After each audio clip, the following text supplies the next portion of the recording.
everyone, and welcome to Daily Newspaper Analysis, which is brought to you by LawSeco. So today we have three articles for our discussion. The first one is from The Hindu, which is titled as Curing Road Accidents Through Altruism.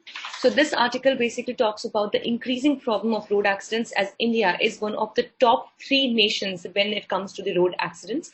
So how can we cure this problem with altruism? What basically is altruism will be discussed here. The second article is again from The Hindu, which is titled as Warning Importance of the WTO. This article talks about the decreasing existence, or basically the decreasing importance of WTO, what are the causes and how can we actually improve the situation. And the third article is from the Indian Express, which talks about the sub-judice view in light of Lakhimpur Kheri. So I hope that all of us have come across this unfortunate incident that has recently taken place in Lakhimpur Kheri, wherein an SUV ran over the people who were protesting on the roads. So what has the court to say about it, we will be discussing here. This newspaper analysis is presented by me. My name is Sheva Khan. I am a BA LLB law graduate and I had completed my law degree from Uttaranchal University in the year 2019. I was the batch gold medalist and I also have been a national debater as well as a public speaker. Here at LawSeco, I'm working as the current affairs expert and I'm also managing the current affairs vertical. If you wish to connect with me, you can find me on my Twitter as well as LinkedIn handles. The links to both are available in the description box below. Let's see what is the multiple choice question from yesterday's discussion. Foreigners Act 1946 exclusively deals with, your options are illegal immigrants, PIO card holders, NRIs, or both A and B. You can put down your answer in the comment section below. Let's see what is the descriptive question for the day. Discuss the various reasons for the higher number of road accidents and fatalities in India. Also suggest the possible solutions. So let's quickly start a discussion for the first article of the day, which talks about curing road accidents through altruism. For this, first of all, we need to understand that what is the meaning of altruism. This is a feeling of, care towards others when we have, when we care more for others as compared to even our own selves. So that is the passion of care that we have it. And that is the feeling that we are talking about here. So it says that we can actually cure the problems of road accidents through the passion of caring for others. So recently, the Ministry of Road Transport and Highways has decided to reward the Good Samaritans who help in road accidents. Basically, the Good Samaritans are the people who come out as a hero and they help the people who have faced accidents on the roads. So it will actually be, it has decided to reward such people so that the people feel incentivized to basically help the people who are on road accidents or who have been hit by the road accidents. So the road accidents have been a major death toll. On 16th February, 51 passengers died due to a bus falling into a canal in Madhya Pradesh. So let's see that how can we actually prevent the road accident fatalities by altruism. So the Motor Vehicles Act recognizes Good Samaritans as someone who anonymously and voluntarily help with no expectations. Now this definitely is a beautiful thing when it comes to a person who is, struck in a road accident, completely helpless and even not physically capable to help oneself. In such a situation, just imagine that whenever a person comes up to the front and helps the person who has been hit by any kind of, who has been crashed into a road accident, so that person definitely seems out to be like an angel. And that is why even the Motor Vehicles Act, it recognizes the good Samaritans, the good people, the helping hands who actually come forward and anonymously, voluntarily and without any expectations, they come and help the people on the road. So the fear of legal authorities and subsequent harassment keeps altruism at bay. So this, each one of us knows that many times people think that if at all they go and help someone out in case of a road accident, so the police, the people, the authorities, they might think that this person who is acting so-called, to help the person is the one who actually caused the accident.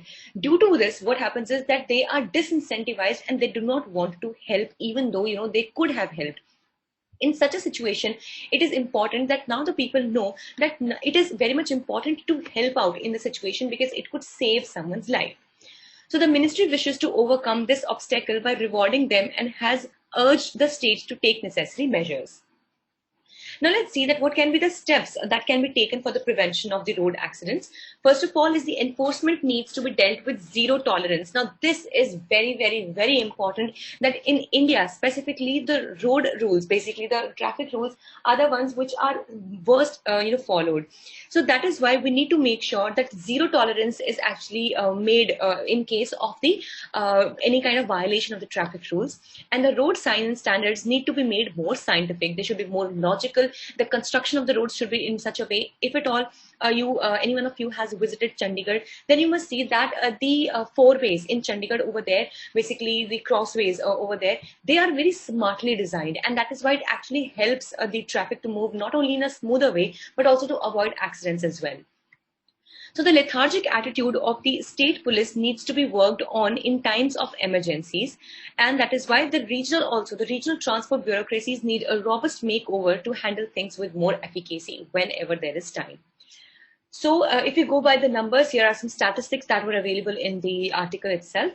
So 1,51,113 people were killed and 5,41,000 approximately people were injured in 2019 alone just due to road accidents. So can you see that what gravity of road accident issue do we have in the country?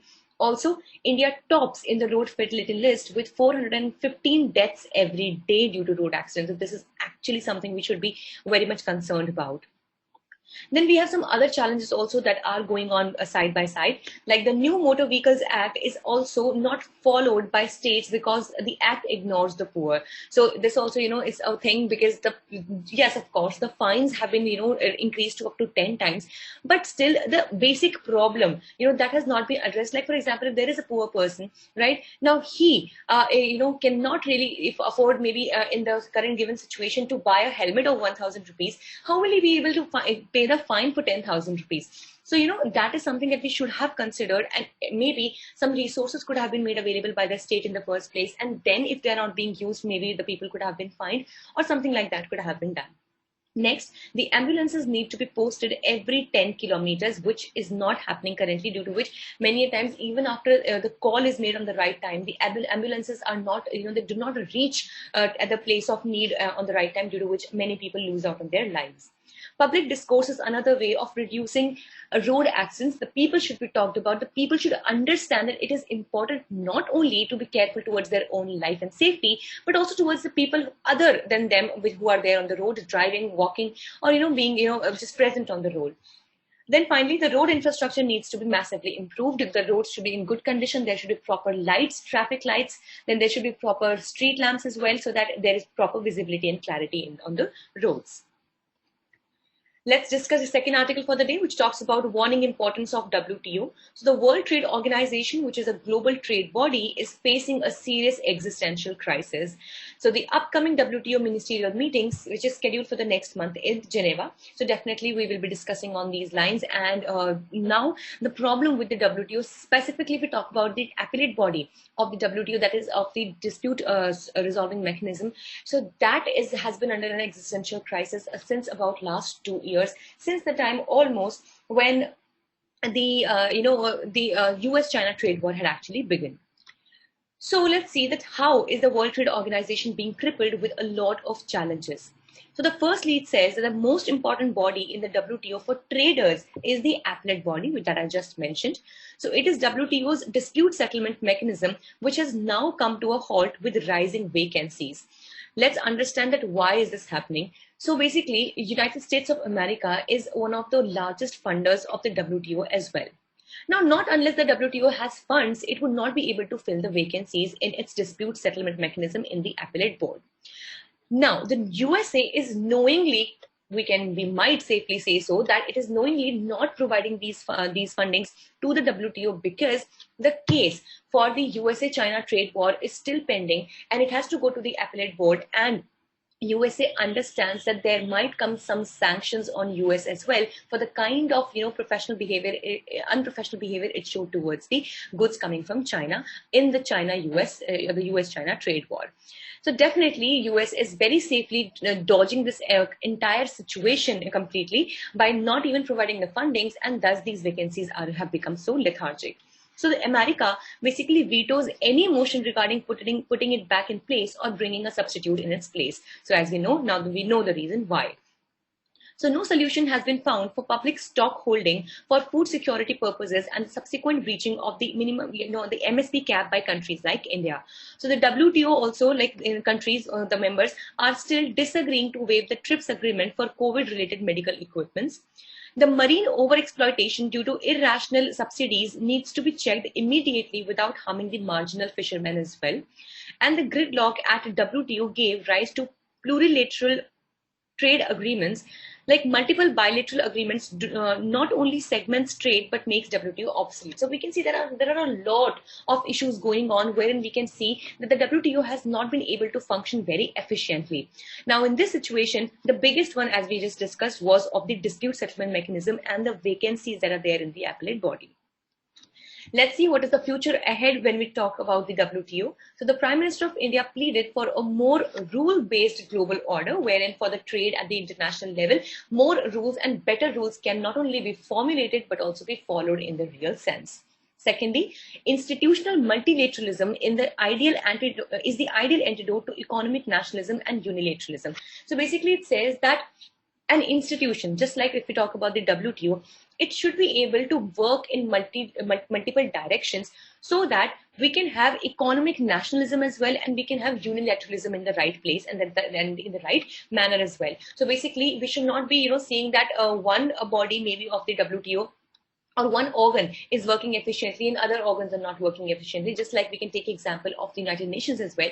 So just imagine that the General Assembly is working properly, but the Security Council is not. That definitely will, not give out a very much desired result. So that should not be the case even for WTO as well. So for countries like India, WTO is the only and the ideal place to push for inclusive global trading reforms, wherein India also, can bargain at the international level, where India can ask for better deals at the global level, and also it can ask for the global order in the terms of trade to be more inclusive of developing countries like our own. And fourthly, removal of WTO would mean the extinction of multilateralism, and definitely the newer nations, the smaller nations or economically growing nations, like for example, even if we take example for India, they might not get an equal opportunity in the global order, and the stronger nations, maybe just like Japan, US, China, they would take the lead and they would definitely overpower all or shadow the other nations in the world. So that is why the presence of WTO is very much desired. Now, finally, let's discuss the last article for the day, which talks about the sub judice view in light of the Lakhimpur Kheri. Now, as we know that very recently and unfortunately, 8 farmers were murdered in broad daylight as an SUV ran over in Lakhimpur Kheri. So basically, they were protesting on the roads, and an SUV, it ran over the farmers who were protesting. So the video also has gone very much viral, and I know it's very unfortunate, but I think most of you would have already come across through this video. So the Supreme Court has taken the suo motu cognizance of the matter, which means the Supreme Court has itself taken the cognizance of the entire matter. And the Supreme Court observed that the farmers have no right to protest further as the matter is sub judice. Now, when we talk about the matter being sub judice, we've already studied into our law schools that it means that the matter is still under the consideration of the court. And the Supreme Court has said that since the matter was already under consideration, it was under hearing, so the farmers did not have any right to protest. Now, legally, if we speak of this is absolutely a correct contention. But do you think that even if they are, does it give the right to any other person to ramp over these people, or to just, run over his or her car over the persons who are protesting or something like that? Absolutely not. So if there is one thing that is wrong happening, you cannot overpower it by doing something else that is wrong.